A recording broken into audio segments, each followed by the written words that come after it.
రెడ్డి గారికి, రెడ్డిపల్లె నరసింహారెడ్డి గారికి, వేదిక మీద ఉన్నటువంటి పెద్దలకు, వేదిక మీద ఉన్నటువంటి నా సహోదరులకు, నా అభిమానులకు, నా గ్రామ ప్రజలకు తెలియజేయడం ఏమనగా, మొన్న రీసెంట్గా మినిస్టర్ గారు వచ్చినారు.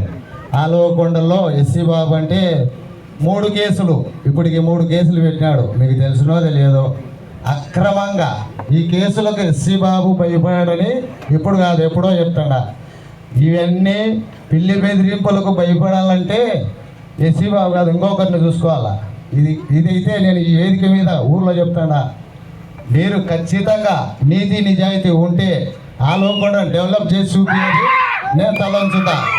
ఈ ఆలవకొండ ఎక్కడైనా సరే ఇదే వేదిక మీద ఎవరు వచ్చినా సరే ఆలవకొండ కాడసాని రామిరెడ్డి డెవలప్ చేసినట్టు మీరు చేసి చూపియరి. మీ కాళ్ళ కింద దూరిపోతా ఛాలెంజ్ ఇస్తాడా. రోడ్లు అయితేనేమి, భవనాలు అయితేనేమి, స్కూళ్ళు అయితేనేమి, స్కూల్ కాంపౌండ్లు అయితేనేమి, పింఛన్లు అయితేనేమి, ఏదైనా సరే ఒక్క దాంట్లో నాకంటే ఆలవకొండకు ఏదైనా తెచ్చినామని నిరూపించరి. కాళ్ళ కింద ఇదే సభ చెప్పిన వేదిక కన్నా కాళ్ళ కింద దూరిపోతా. అది ఒక మనిషి లక్షణం, రాజకీయ లక్షణం. అంటే ఒక రాజకీయ నాయకుడు ఒక గ్రామంలో పుట్టినాడనంటే గ్రామం కోసం పుట్టాల, గ్రామ ప్రజల కోసం పుట్టాల.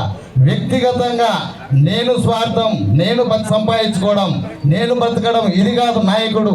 సచ్చినా బ్రతికిన 4 కాలాల పాటు అనుకునేటట్లు బతకాలనేదే నా కోరిక. నేను చిన్న కులంలో పుట్టిన ఈ ఆలకొండ ప్రతి ఒక్కరూ నన్ను ప్రేమిస్తారు, గౌరవిస్తారు. అందుకని ఈ గ్రామ ప్రజలకు నా సావైన అంకితం, ఇది నా ఛాలెంజ్.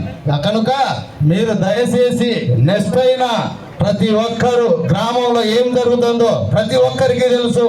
ప్రతి మనిషికి గ్రామము అభివృద్ధి ఉందా, స్వార్థం ఉందా, లేదంటే అమ్ముడు పోతున్నామా అనేది ఒక్కదూరి గమనించుకొని రాజకీయంగా ఓట్లు వేసుకోండి. నేను చెప్పేది ఏంటంటే గ్రామాన్ని మంచిగా ఉన్నది. గ్రామంలో ఎవరు మంచితనం అనేది మీకు తెలుసు. గ్రామంలో ఎక్కడైనా సరే ఏ దానికైనా సరే మంచితనానికి నేను ఎక్కడైనా అడ్డపడినానని చెప్పమను. ఇదే ఆలవకొండ నుంచి సంజామలకు రోడ్డు వచ్చిందని ఇదే ఎమ్మెల్యేగా ఉన్నప్పుడు కాడసాని రామిరెడ్డి గారు బంగపోయి చెప్తే కాబట్టి కన్నా 2-3 అడ్డపెట్టి రోడ్డు వాళ్ళకు మంచి పేరు వస్తుందని అడ్డపడినారు. గ్రామాన్ని డెవలప్ చేయడం అంటే అదేనా అడ్డపడడం?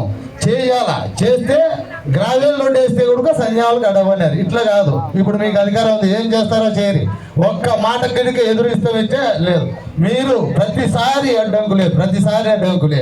ఈ పొద్దు సారాయి అమ్ముతున్నారు, ఒక్కొక్క కోట 90 రూపాయలు నేను ఇప్పిస్తా. 130, 140 అమ్ముకుంటున్నారు. ఇదే నాయకులు ఎట్లా బతారో ఏం చేస్తారో ప్రతి ఒక్కరికి తెలుసు. ఇది న్యాయమని అనిపిస్తే మీరు నన్ను వేదిక మీదకి వచ్చి అంగి పట్టుకొని నిలబెట్టచ్చు, ఛాలెంజ్ ఇస్తాడా. కనుక ఈ అవకాశం ఇచ్చినటువంటి నా ప్రజలకు, మా నాయకులకు పదే పాదాభివందనాలు తెలియజేసుకుంటూ, ఇంకొక విషయం, అమ్మఒడి వెంకటరామరెడ్డి గారికి అమ్మఒడి తల్లికి వందనం. అదే పురుషోత్తం గారికి, కోళ్ళ రఫీ గారికి, చాలా మందికి అమ్మఒడి పడలేదు కనుక సరే, దీనికి మనకైతే అధికారం లేదు.